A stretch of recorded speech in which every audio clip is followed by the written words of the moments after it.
Hi guys! Hi everyone! Just keeping you posted. Di ba recently, merong interview si Cara David kay Inka Magnaye. And then, I just found out na si Cara David pala was diagnosed with bipolar then when she was a teenager. Pero na-win off na niya yung medications. So, preventive measures na lang ginagawa niya ngayon whenever she feels down, whenever she feels papunta na sa depressive mood. Kasi po, ang bipolar, para kami roller coaster. May up kami na mood, then biglang babagsak into depressive mood.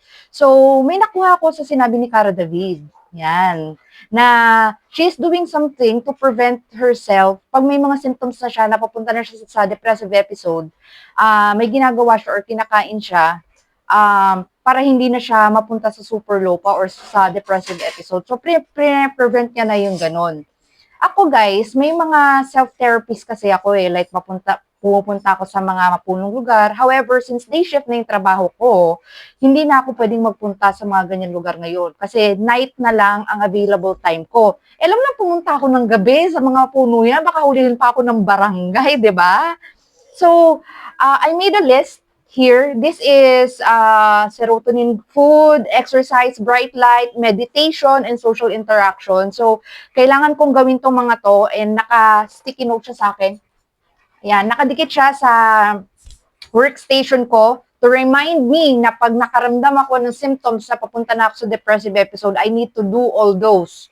Kasi once na nasa depressive episode ka na, guys, wala ka nang ganang kumilos, hindi ko na magagawa yan. So, isang symptoms lang na papunta na ako, pababa na ako sa depressive episode, gagawin ko yan to prevent myself from being depressed or mapunta pa ako sa super depressed mood.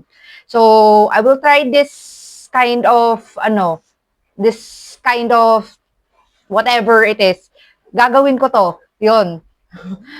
Let's see kung kakayanin ko. Kasi active naman talaga ako, guys. Kaya pag depressed talaga. Ang hirap, di ba? So, sa ating mga bipolar, tayo lang nakakaintindi niyan. At sa mga hindi po nakakaintindi, pasensya na po. Pero mahirap po ang pinagdadaanan namin. Hindi po kami nagjo-joke time.